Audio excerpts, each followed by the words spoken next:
Ketli Mars est l'une des grandes romancières haïtiennes. Elle publie Saison sauvage au Mercure de France. Merci d'être avec nous, Ketli Mars. J'ai envie de vous demander, comme première question, comment va votre pays? Vous venez d'Haïti, vous avez vécu ce séisme. Comment va-t-il aujourd'hui? C'est la question que je prévoyais et que je dois répondre avec beaucoup d'appréhension.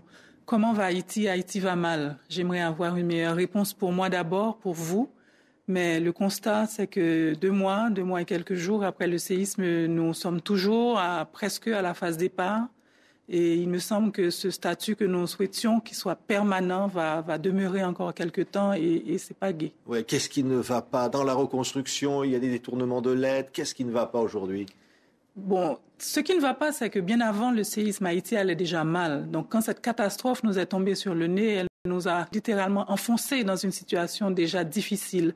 Donc maintenant, nous gérons l'urgence, nous gérons l'humanitaire, alors que c'est tout le pays qui a besoin d'être reconstruit. D'abord, je pense, reconstruction des mentalités surtout, qui fait que nous sommes dans l'état où nous sommes aujourd'hui. Il y a un problème dans nos têtes. Je pense que nous devons apprendre à travailler ensemble, apprendre à nous aimer d'abord, nous autres Haïtiens, pour pouvoir nous sortir. Parce que le problème est haïtien.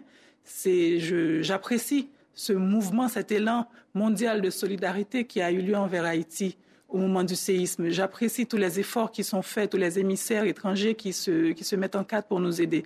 Mais tant que nous-mêmes, nous n'aurons pas pris le leadership de cette aide, Haïti ne sortira pas de ce problème. C'est un problème politique, il faut un changement de mentalité politique, un changement de gouvernance. Si changement de gouvernance, nous en avons connu. Un gouvernement remplace l'autre et plus ça change, plus c'est pareil. Je pense que c'est un changement de vision, un changement de volonté. Aujourd'hui, la situation demande pas des postes politiques, pas des postes de pouvoir, mais des sacrifices. Oui, le mot n'est pas trop fort, il nous faut des sacrifices aujourd'hui. Ouais. Combien de temps faudra-t-il pour qu'Haïti se relève? Bon, les prévisions parlent de 10 ans. 10 années, c'est pas trop parce que le travail est énorme. D'abord, 10 années durant lesquelles il faudra réinventer un pays, parce que ce n'est pas seulement relever des maisons détruites, mais c'est refaire un pays de A à Z.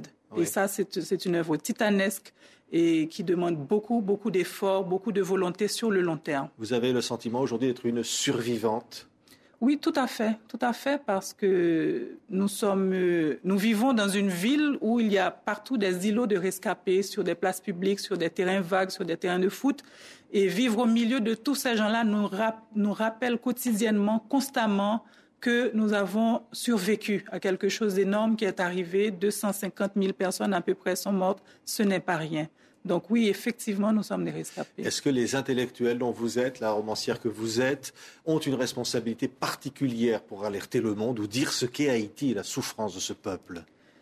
Je pense que ce séisme a fait beaucoup de tort, mais a fait beaucoup de bien aussi, ne serait-ce que pour nous réveiller de notre torpeur, pour nous faire comprendre que beaucoup dépend de nous aussi. Et il n'est pas simplement nécessaire d'attendre que le gouvernement fasse. Il faut accompagner le gouvernement par nos pensées, par nos critiques, par nos suggestions. Et le temps du silence ou bien le temps de l'écriture pour l'écriture est passé. S'il y a quelque chose que nous avons hérité de cette expérience, c'est bien cela. C'est le moment de nous réveiller. Oui, vous avez participé à des mouvements ou dit ce que vous aviez pensé notamment du discours de Dakar en son temps ou de cette espèce de forme de néocolonialisme qui peut parfois ici ou là demeurer. Vous dites qu'en quelque sorte Haïti est encore victime de l'histoire aujourd'hui. Oui, nous sommes victimes, mais nous devons sortir de cette position de victime pour devenir acteurs de notre destin maintenant, parce que c'est trop facile de tomber dans l'assistanat, c'est trop facile d'attendre que les autres nous aident. Nous avons un gouvernement qui est lié pieds et poings, dépendant de l'aide extérieure pour ficeler son budget, pour réaliser des choses. Donc, celui qui donne ordonne. Oui. Et tant que ce n'est pas nous qui décidons de la façon que cette aide est gérée, dans l'honnêteté, dans l'ouverture, nous allons faire du surplace. Ça veut dire que l'aide devient une autre forme de dépendance, comme l'a été le colonialisme en son temps? Tout à fait. D'ailleurs, la majorité de cette aide passe par des organisations non gouvernementales. L'État devient aussi une grosse organisation non gouvernementale. Elle est prise au piège des erreurs qui ont été commises dans le passé, parce que l'autre jour, j'en discutais avec quelques amis en arrivant ici. C'est dans les années 90, quand il y a eu le coup d'État contre le président Aristide, que le gouvernement en exil a demandé à ses partenaires d'imposer un embargo sur Haïti, et toute l'aide humanitaire qui arrivait au pays devait nécessairement transiter par des ONG. Donc le pli est resté, puisque c'est quand même un gros business. L'international, malheureusement, c'est aussi beaucoup d'argent, beaucoup de salaires, beaucoup d'expatriés qui vivent des conditions quand même idéales, malgré que l'environnement haïtien est difficile. Donc c'est un cercle vicieux dont nous ne nous sortons pas, malheureusement.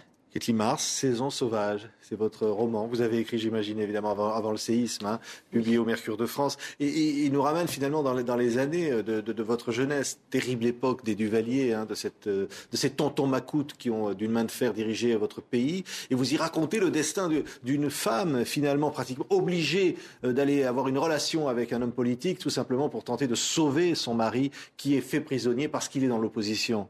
Oui, tout à fait. Et j'écris Saison sauvage d'abord pour moi-même, pour me situer par rapport à cette dictature. Je suis née avec la dictature, j'ai grandi, je suis entrée dans l'âge adulte avec cette dictature sans trop comprendre ce qui se passait dans le pays, en héritant d'une culture du silence.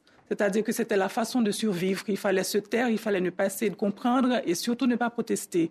Je l'ai écrit aussi pour banaliser certains clichés, le tonton macoute, le vaudou, ce sont des clichés que l'on pose sur Haïti. Et je voulais m'approprier par la fiction de cette époque de notre vie, de notre culture, pour faire voir les conséquences d'une dictature sur une société, parce que je pense qu'il y a, dans ces 30 années de dictature, l'embryon de ce que nous sommes aujourd'hui aussi. Donc c'est un peu ce travail-là que j'ai fait pour ouvrir cette période à une plus grande compréhension des Haïtiens et des lecteurs de partout. On aurait envie de dire plus jamais ça. Tout à fait, plus jamais ça. Bon, bien sûr, d'autres m'ont dit, c'est de l'histoire ancienne, pourquoi y revenir? Mais je dis que c'est faux de le dire, puisque la Shoah n'est pas de l'histoire ancienne, elle ne le sera jamais. Le 11 septembre 2001 n'est pas de l'histoire ancienne, l'esclavage n'est pas de l'histoire ancienne, ce sont des choses qui marquent des générations d'hommes et de femmes profondément, donc il faut se les approprier, les comprendre pour dire plus jamais ça. Merci Kathleen Mars, vous avez été l'une des invitées d'honneur du Salon du Livre à Paris. Saison sauvage est donc publiée au Mercure de France pour votre premier voyage en Europe, d'avoir été sur TV5 Monde aujourd'hui. Merci. Merci à vous.